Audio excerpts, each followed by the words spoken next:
Fala pessoal, trazendo mais vídeo para vocês, Diário de um Jovem Investidor. E bem pessoal, vim trazer esse vídeo hoje para mostrar os novos aportes que eu fiz na minha carteira aqui no mês de janeiro. Minha carteira atualmente conta com 13 mil de patrimônio, sendo que desses 13 mil, 1.200 praticamente é de lucro, sendo a maior parte de dividendos. Minha carteira está com uma variação positiva de 2,32%, com uma rentabilidade de 13%. Para quem quer saber como é que foi minha carteira, como minha carteira desempenhou ao longo do ano de 2025, veja o último vídeo que eu fiz mostrando minha carteira completa e também os preços tetos de cada ativos que eu tenho na minha carteira. Bem, pessoal, eu estava olhando aqui os meus ativos que eu tenho na minha carteira, procurando alguns ativos que eu possa, que tenha margem para investir. Para quem, se vocês quiserem ver o último vídeo, sabe, as empresas que têm margem, mas dando um spoiler aqui, as empresas atualmente que eu tenho margem é Banco do Brasil Seguridade e Petrobras.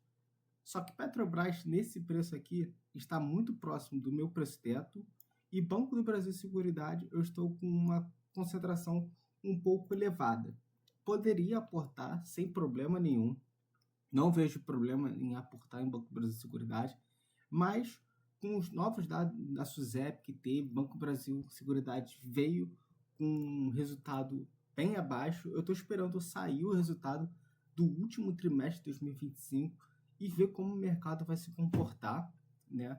Mas eu queria aportar um pouco mais em Banco do Brasil Seguridade antes da datacom deles, que já é 60 dias, que estimulam, né, 60 dias depois da entrega do relatório do quarto TRI. Eu queria aumentar um pouco minha exposição no Banco do Brasil, porque já tem provisionado, né, R$ 2,54 de dividendos que serão pagos, que rendem ainda CDI, podendo chegar até 2,60. Eu queria aumentar minha exposição ao Banco do Brasil Seguridade, mas eu não aportei nem em Banco do Brasil Seguridade, nem em Petrobras. Aliás, eu não aportei em ações nesse meu último aporte.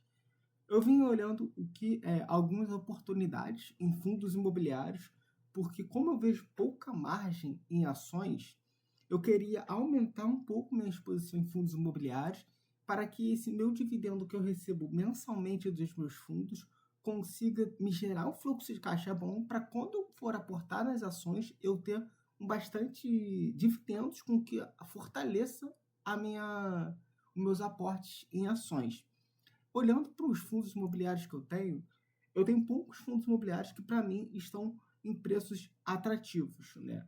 Juro 11 está num preço que eu não acho atrativo, acima de R$ 100 eu acho caro, né? Vocês podem ver meu preço médio, que é acima de R$ 100, mas como eu disse, eu não comecei a investir hoje, então eu fiz compras erradas no passado, mas eu não acho esse meu preço médio tão ruim assim não. Mas eu fico confortável em comprar juro 11 abaixo de R$ 100. HGLG tem aquele esquema todo de negociação com Patielli, então para mim eu não vejo oportunidade no momento. RCTR é a mesma forma, não vejo oportunidade nesses preços. MXRF é um fundo que eu quero me desfazer, então por isso que eu não vou seguir aportando nele, por mais que eu já tenha comentado no último vídeo, inclusive, se você quiser, veja os comentários que eu fiz de cada fundo que eu tenho. Por mais que eu ache um excelente fundo que tem uma rentabilidade que paga dividendos excelentes, eu não irei continuar aportando em MXRF. Eu olho bastante o PVP, e fundos de papel com PVP acima de 1 é a mesma coisa que você pagar, nesse exemplo, né, R$ 101 para comprar R$ 100. Não faz sentido isso. Você está comprando uma coisa muito mais do que vale, que não tem correção com inflação nem tudo mais. É apenas um empréstimo, né? Apenas um crédito. BTLG, R$ 102. Está um preço um pouco esticado. A verdade é que eu gosto de comprar BTLG abaixo de R$ 100, mas como é um fundo que veio melhorando bastante, para mim é o melhor fundo da bolsa, abaixo de R$ 102 eu fico confortável de comprar. Não está abaixo de R$ 102, para mim não tem margem. KNRI é aquilo que eu falei para vocês, é um fundo que disparou na cotação, não acho que está atrativo nem um pouco. Se você comprar KNRI agora, seu dividend yield vai ser extremamente baixo. Você pode justificar isso pela qualidade do fundo, o que tudo bem, mas eu acho que você tem oportunidade de entrar em KNRI. KNRI não é um fundo que você pode comprar sempre que você quiser. Você tem que ter pontos de entrada em KNRI. Quando tiver oportunidades, você vai lá e compra. Dito isso, o único fundo que para mim eu vejo um pouco oportunidade é o HGBS. Falando um pouco sobre o HGBS é um fundo gerido pela Red, né, que é um fundo de shopping. Eu acho que é um fundo extremamente de alta qualidade. A gente vê um desconto no seu PVP, né, um PVP de 0,98. O PVP não é a única métrica que a gente pode olhar, gente. A gente tem que olhar outras métricas para fazer análise. Eu já olhei todas as métricas, eu fiz meu estudo, eu abri o relatório da Red aqui dos últimos meses, estudei, venho acompanhando. Leiam os RIs dos fundos que você tem. RIs não, né? Leiam o relatório gerencial dos fundos de vocês. Todos os meses você tem que ler o relatório gerencial dos seus fundos. O HGBS é um fundo que está passando por emissão, vem fazendo alguma compra e venda de ativos, é um fundo de extrema qualidade, com vários shoppings, né? É um fundo de shopping, né? Como eu disse. É um fundo que tem uma distribuição de 15 centavos, mas você não pode investir no fundo pensando no que ele está distribuindo agora. Você tem que pensar do quanto ele está distribuindo no futuro e se ele consegue manter esse patamar de distribuição.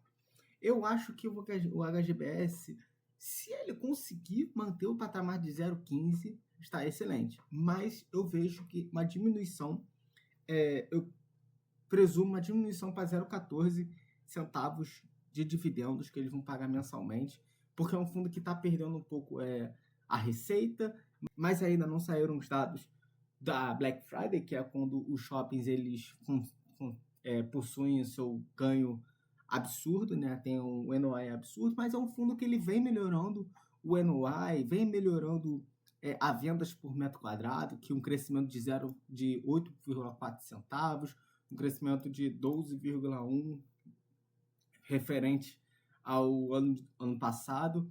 Então, é um fundo que vem melhorando bastante. Eles estão fazendo bastante investimentos em alguns ativos que eles possuem, como o West Plaza. Aqui está toda a carteira dele, né?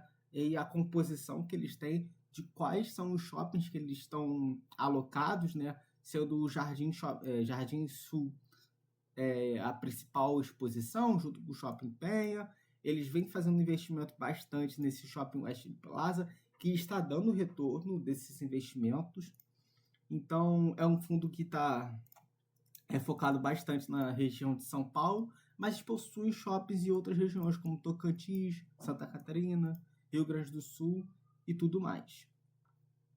Baseado nisso, você já tem o meu preço de referência, que eu gosto de comprar o HGBS, que eu falei no vídeo passado, que é abaixo dos R$20.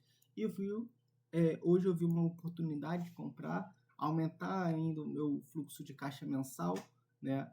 E eu comprei HGBS, né? Vou consolidar com vocês aqui na carteira, junto com vocês. Eu comprei exatamente 7 cotas de HGBS, a um preço de R$19,98. Como sempre, né? Sempre quando a gente compra, cai mais um pouco, né? Provavelmente, quando eu estava olhando aqui os gráficos, vou nem fazer o troço aqui, vou botar junto com vocês. Eu estava fazendo a análise do HGBS e eu acho que teve algum peixe grande que se desfez, né? Do HGBS, porque teve uma queda absurda no meio do dia do HGBS e despencou a cotação. Não está carregando aqui. Está carregando agora. Vocês veem que aqui do nada caiu lá para R$19,90, R$19,88, e aí minha ordem foi exercida. Eu tinha botado um preço, uma ordem limitada, e foi exercida minha ordem, por isso que está teve a oportunidade de comprar mais barato, mas R$19,98 é um preço que eu fico feliz em comprar HGBS. Então, consolidando aqui na carteira com vocês, salvar atrações. E tá lá, pessoal, lançado o HGBS na carteira. Vamos voltar, vamos atualizar meu patrimônio atualizar para vocês de 13.210, né? Quando você vê minha alocação em HGBS, aumentou 7 cotinhas aqui, diminuiu um pouco o preço médio e vamos seguindo assim, rapaziada. Aportes em tranches, em pouquinho. Eu não falei para vocês, mas deu para ver ali. Vou até voltar no lançamento para vocês verem melhor quanto que foi. R$ 139,86 de aporte que eu fiz esse mês. Tô de olho no exterior. Tá tendo uma queda forte no exterior com o que o Trump vem fazendo. Mas sigo segurando os aportes. É isso, pessoal. Mostrando mais um aporte que eu fiz na minha carteira aqui no mês de janeiro. Se fizer mais um aporte, se eu ver mais uma oportunidade, eu vou trazer o vídeo aqui para vocês. Não se esqueça também de se inscrever e deixar o like, deixe seu comentário, divulgue para o seu amigo que está começando agora também nos investimentos. Muito obrigado, pessoal, e é isso.